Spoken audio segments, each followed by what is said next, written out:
Macoser para sus productos Singer y Florencia. Presenta con exclusividad este programa de difusión educativa y cultural.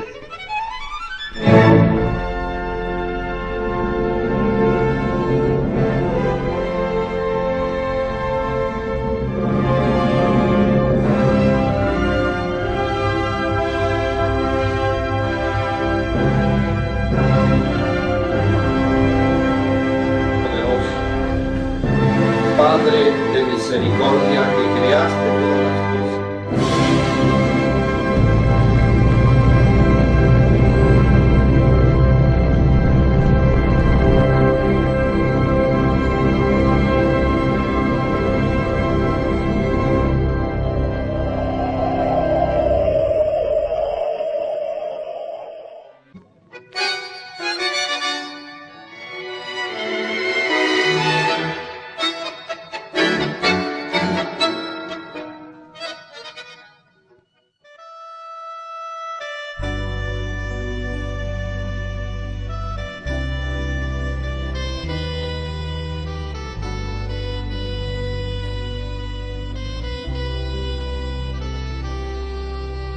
Con pirulín, con pirulín. Sí, le aseguro que nos ocuparemos seguida, sí, con mucho gusto. Sí, adiós. Esta gente de la brillantina pirulín me tiene loco. Bueno, quieren el jingle. Pero estos creen que un jingle de propaganda se hace en 15 minutos. No hace media hora que llamaron. Pero a ver, y pregunta si está fácil. ¿Tiene alguna idea de lo que necesita? En este bloque de Huella vamos a hablar de un tema que es bien interesante y que tiene que ver con lo que estamos haciendo nosotros, televisión, los orígenes de la televisión en la ciudad de San Francisco. Con eso vamos a charlar con Arturo Bienedel y él nos va a contar, bueno, todo lo que sabe por sus investigaciones y por la documentación con la que contamos en el Archivo Gráfico y el Museo Histórico. Arturo, la televisión en San Francisco, ponenos en tema, danos el contexto. Claro, hay que tener en cuenta, la televisión en la República Argentina comienza en el año 1951, con la célebre transmisión de la imagen de Eva Perón, que es lo primero que se emite para una superficie muy chica en Capital Federal, donde se podía ver esas imágenes, que, bueno, con el paso del tiempo fueron ganando en importancia, claro, en interés de la gente, y se fue extendiendo, pero no fue rápido. No fue para nada rápido por las circunstancias políticas que había y económicas también en el país y técnicas. Estoy relacionando lo que es mi experiencia personal. Vos me hablás de la primera transmisión en la Argentina en 1951 y yo pienso que nosotros veíamos televisión por primera vez ya bien entrados los años 60. Claro, después de los años 60, cuando llega a nuestra imaginación. Precisamente una de las causas de la demora en la llegada de la televisión al interior del país eran cuestiones técnicas, claro, fundamentalmente. Cómo transmitir la imagen, claro. Cómo llevar la imagen y que tenga una cierta calidad. Es que acá se conocía simplemente por ver un aparato de televisión en una película. Claro, lo que se podía escuchar por radio, leerlo en un diario, en las historietas, ¿no es cierto?, que venían del extranjero, incluso también aparecía así la televisión, o en revistas técnicas. O sea, había un conocimiento de que existía la televisión, pero acá no se veía. No se veía. Y era el comentario de quien en los años 50, ya finales de los años 50, viajaba a Buenos Aires, claro, algún familiar o algo, y volvía con el comentario de que había estado viendo televisión. Blanco y negro, con no buena calidad. Claro, con una nitidez muy... Y tengamos en cuenta que, por ejemplo, cuando llega acá la televisión, el efecto era completamente en blanco y negro, con interrupciones permanentes. Permanente porque como venía por ondas, claro, era muy inestable la señal. Exactamente, la señal iba y venía, el sonido iba y venía, entonces era muy inestable esa señal precisamente, aparte de verse muy pocos canales. Se veía Canal 13, y cuando llega Canal 13 de Santa Fe... De Santa Fe de la Veracruz. De Santa Fe de la Veracruz, que así se llamaba, es cuando se empiezan a hacer los primeros contactos para ver de que en San Francisco y en la zona se vea televisión. Claro. Obviamente no existía el satélite, entonces no había forma de enviar la señal, sino solamente por antenas terrestres. Sí, señor.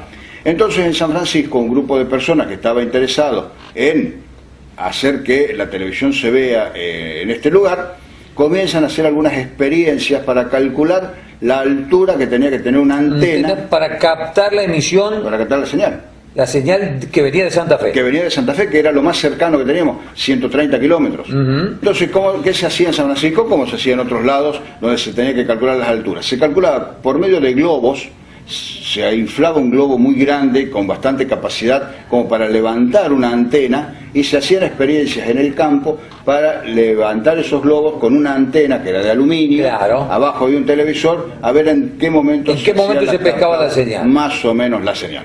Y otra prueba que se hacía después, ya para otro tipo de torres, que podía ser para las repetidoras, se hacía con aviones, donde se ponía una antena de televisión en el avión, el aparato de televisión adentro del avión, y se volaba con eso hasta encontrar en algún momento encontrar la altura, que por cierto para un avión era una exageración porque la altura no iba más allá de los 30 o 40 metros. Claro. Y con una antena domiciliaria siempre tenían alrededor de los 15 metros aproximadamente. 13, 15 metros. Sí, a partir de ahí fue cuando empieza a poblarse el panorama de San Francisco de miles de antenas de televisión sobre los techos de cada formaron casa. Parte del paisaje urbano de la ciudad durante muchísimos años. Y casi 20 años. Incluso el oficio de antenista era un oficio muy cotizado. Por supuesto. Era colocar las antenas, subirlas, bajarlas, ¿no es cierto? Y los distintos tipos de antenas, las antenas dobles, las multicanal, que había que girarlas. Había que girarlas, claro, había que tener todo un sistema y vos las girabas y de adentro tu mamá, tu papá o quien fuera te decía, ahí. Claro, avisaban. ¿no? Avisaban cuando pescaba la señal. Cuando estaba la señal. Bien, eso es la manera en la que se planificó primero de cómo llegar la señal a San Francisco. ¿Qué pasó cuando ya llegaba la señal acá? Ya desde el comienzo, alrededor del año 1965 aproximadamente, cuando ya muchas familias de San Francisco tenían televisores, blanco y negro, reiteramos siempre, con equipos a lámparas, que eran televisores que se encendían y tardaban minutos en que llegue la señal. Claro, porque tenía que calentar la lámpara. Claro. Cuando también la programación no era como hoy de 24 horas, era muy limitada, claro, desde el mediodía hasta la noche. Exacto. Generalmente se veía mejor de noche que de día. No había la posibilidad del zapping como ahora, porque los controles eran manuales. Era control manual, además cada vez que cambiaba de canal tenía que dar vuelta a la antena. Dar vuelta a la antena. Era una cosa muy primitiva, pero con mucha satisfacción la gente observaba esos programas. Se me pianta un lagrimón al recordar que nosotros, por ejemplo en Devoto, el primer televisor ahí del barrio, lo compró Don Pico. Por supuesto. Abuelo del doctor Carlos Pico, por ejemplo, del psiquiatra. Generalmente, como decimos, era gente adinerada, los que compraron los primeros televisores. El primer televisor de toda la manzana, y Don Pico, que era un hombre muy agradable, a una hora determinada, lo sacaba al pasillo de la casa, al televisor, y todos los chicos de la cuadra íbamos a ver, admirados de poder ver una imagen. Bueno, es algo que se repetía en el país, claro, porque hay una película con Tato Bores que se llamaba El Televisor y mostraba lo que era el fenómeno de la televisión, cómo influía el fenómeno de la televisión en la familia porteña en aquel momento, y donde en la familia que había un televisor venían los vecinos, venían los amigos, todo el mundo era un acontecimiento, a ver televisión. Claro. No lo veía la familia en la intimidad, sino que era un grupo a veces de 20 personas, 15 personas viendo televisión en la casa del vecino. Exactamente. Ese era el fenómeno que tan fuerte que había, por eso hizo que cuando se abaratan los televisores sea masiva la existencia del televisor. Te decía, en el año 1965 comienzan a aparecer experiencias de televisión por cable en San Francisco, con un Canal 2 muy chico que se instaló en calle Alberdi. Sí, señor. Ahí había un estudio en calle Alberdi donde en algunas horas de la noche hacían algunas transmisiones. Fue una experiencia que no prosperó, no hubo confianza de la gente en quienes habían hecho la inversión para hacer eso, así que eso luego fue un intento fallido. Claro.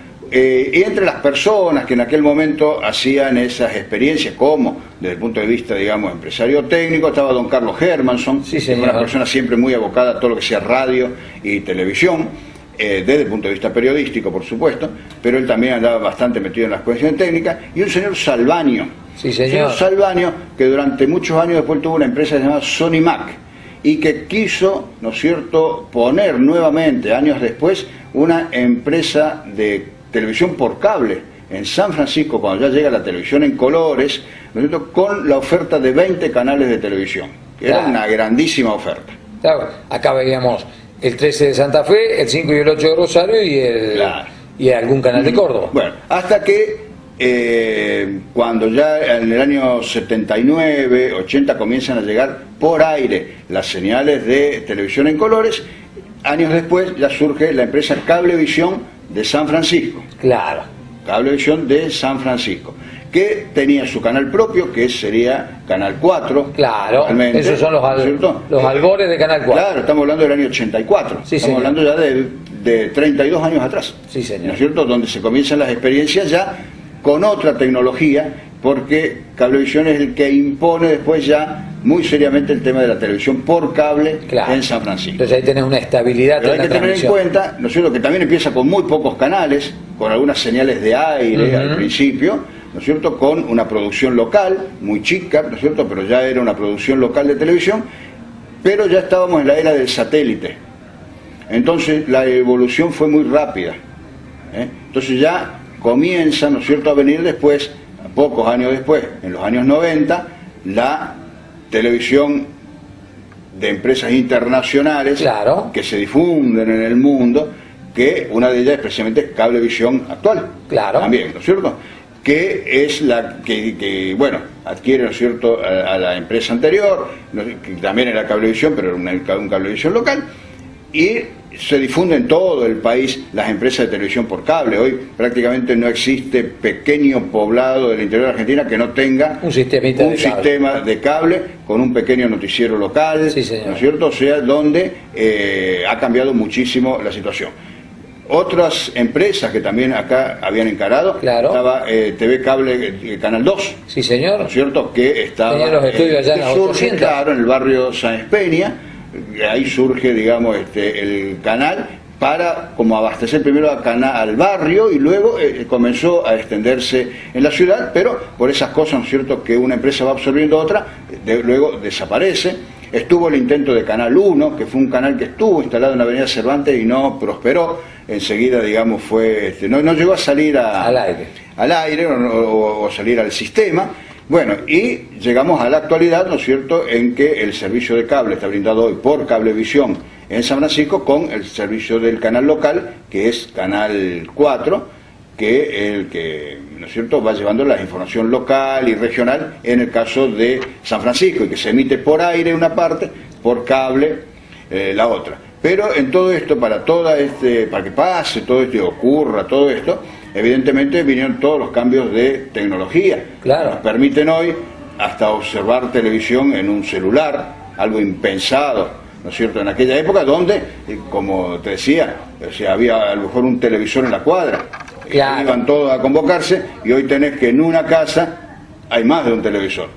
Si bien tenemos muchísima más calidad técnica, tenemos mucha más variedad de programas, porque hay el programa del tema que te imagines, pero se perdió un poco la sorpresa o el asombro que significaba aquella televisión del comienzo. Claro. Realmente, si vos lo pones en términos de tiempo, 30 años, que es lo que vos estás relatando, desde el arranque de la televisión que conocemos hoy, popular, digamos, a esta actualidad ha sido una evolución claro, fantástica. O sea, en 1984, cuando comenzaba Cablevisión, nada que ver con lo que es hoy.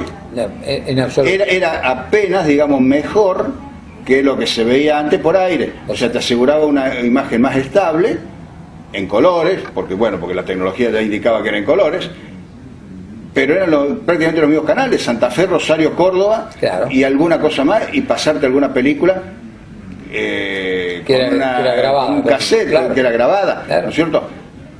O sea, nada que ver con lo que es en la actualidad, pero eso ya era mucho mejor que lo que se veía anteriormente por la señal de aire. Arturo, un excelente repaso de lo que es la historia de la televisión, el contexto en el cual nació la televisión y el desarrollo aquí, en nuestra ciudad de San Francisco, acompañado por documentación fotográfica, por supuesto. Así pasó entonces la televisión en San Francisco, en Huellas.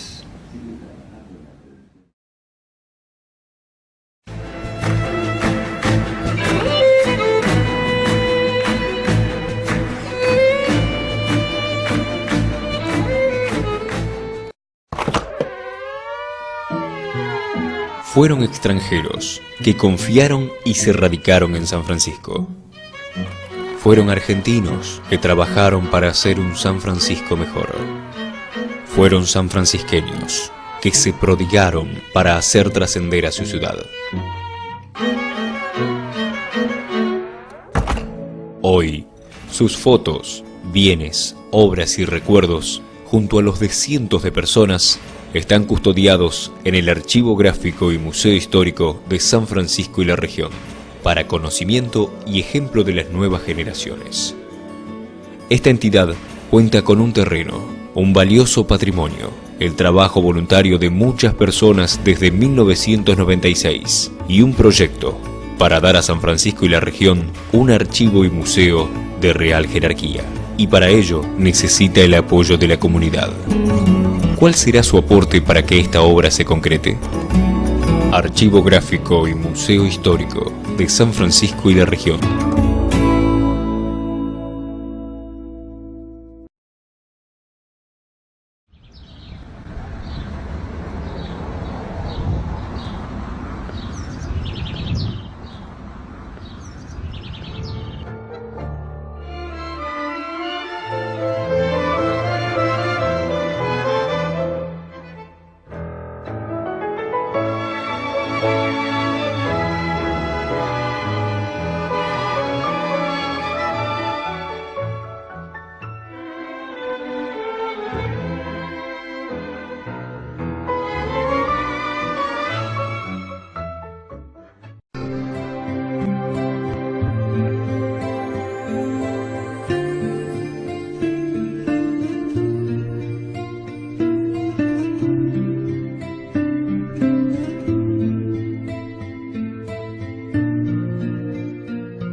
Cuando esta amplia región del país se vistió de blanco en 2011, San Francisco fue una fiesta.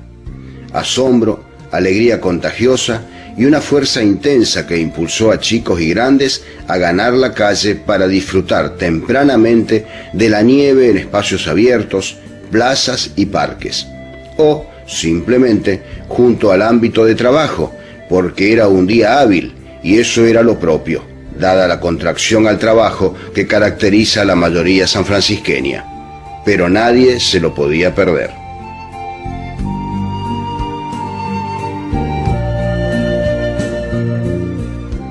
Era un hecho raro y maravilloso de la naturaleza, pero ¿fue para la ciudad un acontecimiento único, nunca visto con anterioridad? De ninguna manera.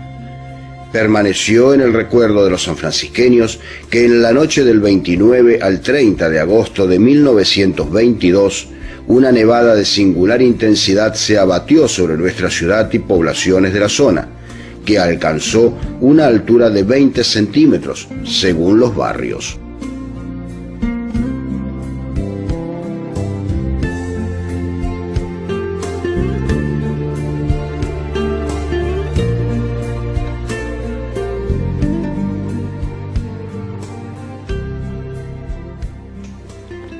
Numerosas fotografías se tomaron entonces de las personas mientras disfrutaban de la nevada, enmarcadas en el ambiente urbano de la década del 20, en espacios a los que cuesta reconocer, cercanos a edificios que ya no están. También en aquella ocasión los vecinos se volcaron a la calle, ocuparon los lugares céntricos en torno al Ferrocarril Central Córdoba, hoy Centro Cívico Francisco Rabetti. Es posible observar varias mujeres juntas sobre Boulevard 25 de Mayo, con el viejo edificio del desaparecido Molino Río de la Plata a sus espaldas. Ese molino se ubicaba donde hoy se levanta el Colegio San Martín.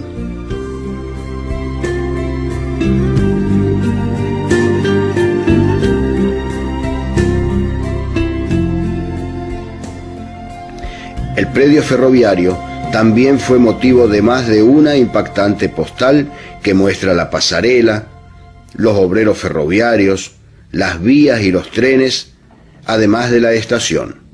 Ese sector era el corazón de la ciudad en 1922.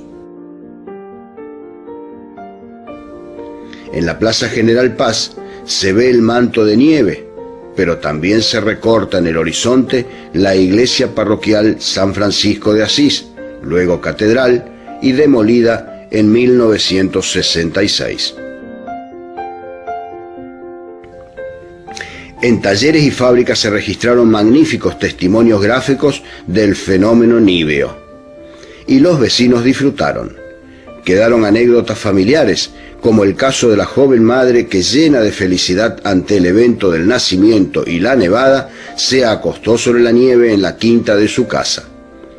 Un nacimiento es siempre un hecho trascendental, qué duda cabe, y coincidió con la nevada. Por ello, la niña llevó el nombre de Bienvenida Nieve. Bienvenida por su abuela, según la tradición familiar, y Nieve por el particular acontecimiento que se estaba viviendo en San Francisco y la región.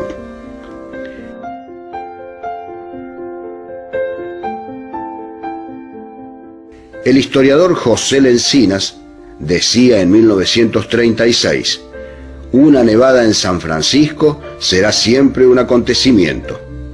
Cuánta razón tenía Patacho Lencinas. Además, y por largo tiempo, la nevada del año 1922 fue la primera y única ocurrida en nuestra ciudad, al menos en los registros históricos.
Macoser, para sus productos Singer y Florencia.